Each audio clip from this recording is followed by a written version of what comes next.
Kaixo, bideo honetan ikusiko ditugu erredukzio, oxidazio, erreakzioak. Normalean erredox deiturikoak. Hasiko gara ikusten zer diren eta hor bereiz ditzakegun elementuak.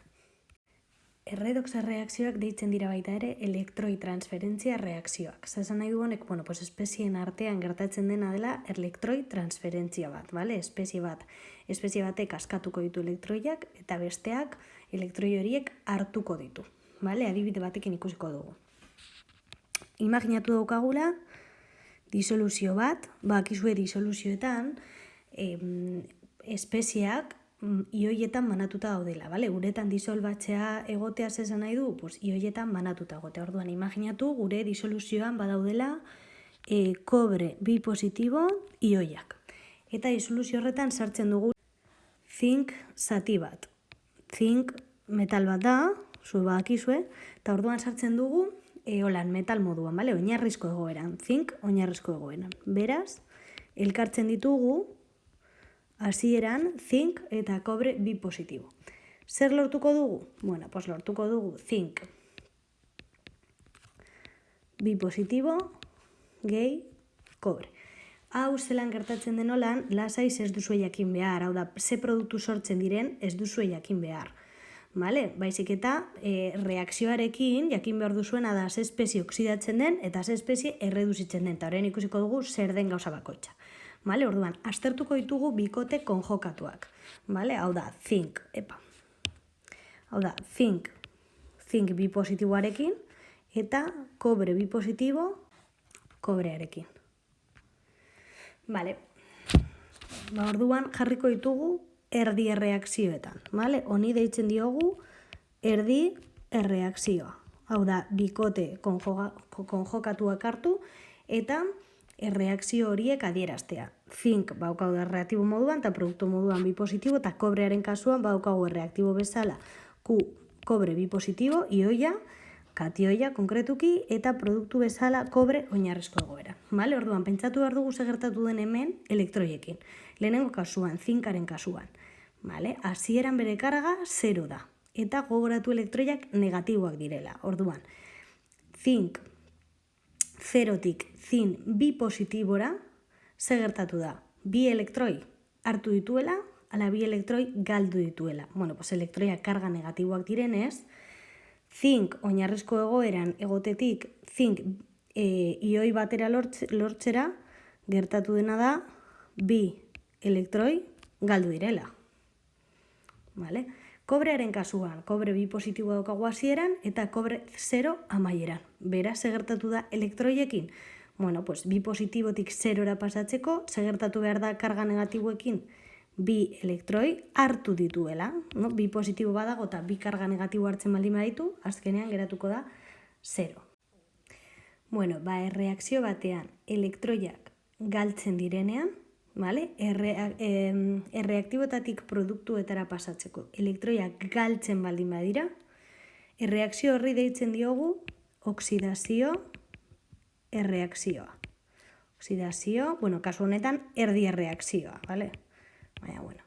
oxidazio erreakzioa. Zergatik galtzen dituelako elektroiak erreaktibotatik produktuetara pasatzeko.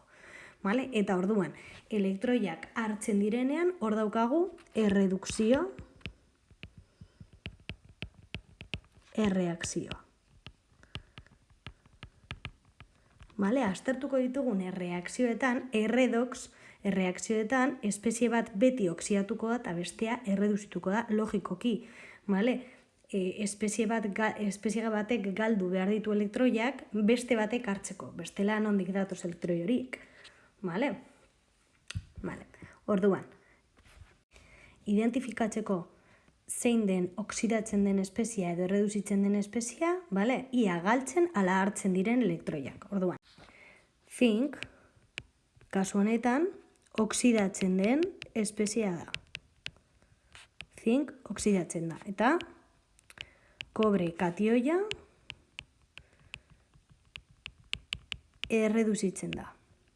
Baina galdetzen badigute zein den oxidatzailea eta zein den erreduktorea, hor zer dakigu? Bueno, pues alde batetik badakigu zink oksidatzen dela eta kobre erreduzitzen dela, baina nork eragiten du edo nork egiten du posible kobre bi positibo erreduzitzea da. Zergatik kobre bi positibo hartuko ditu bi elektroi. Zergatik daude bi elektroi horiek ingurunean. Bueno, pues beste batek askatu dituelako. Orduan, nork ahalbidetzen du kobre bi positibo bi elektroi hartzea? Pues bi elektroi horiek galtzen dituen espeziak. Beraz, kobre bi positibo erreduzitzen da, nori esker, zinkari esker, zinkak askatzen dituelako bi elektroi. Vale? Orduan, kobre bi positibo erreduzitzen da, zinkari esker, berak, zink zer da? Erreduktorea. Eragiten duelako erredukzioa gertatzea. Vale? Ahalbidetzen du erredukzioa gertatzea. Eta beste kasuan berdin.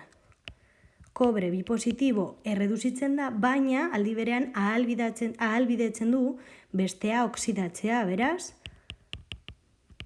oksidatzailea da.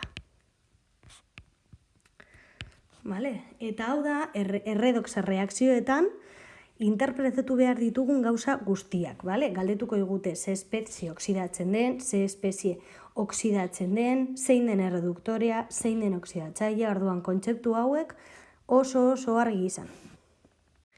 Ze gertatuko zaigu, pues, eskatuko digutenean azaltzea edo adieraztea zein den erreduzitzen edo oksidatzen den espezia erreakzioak ez direla hain errazak izango, vale?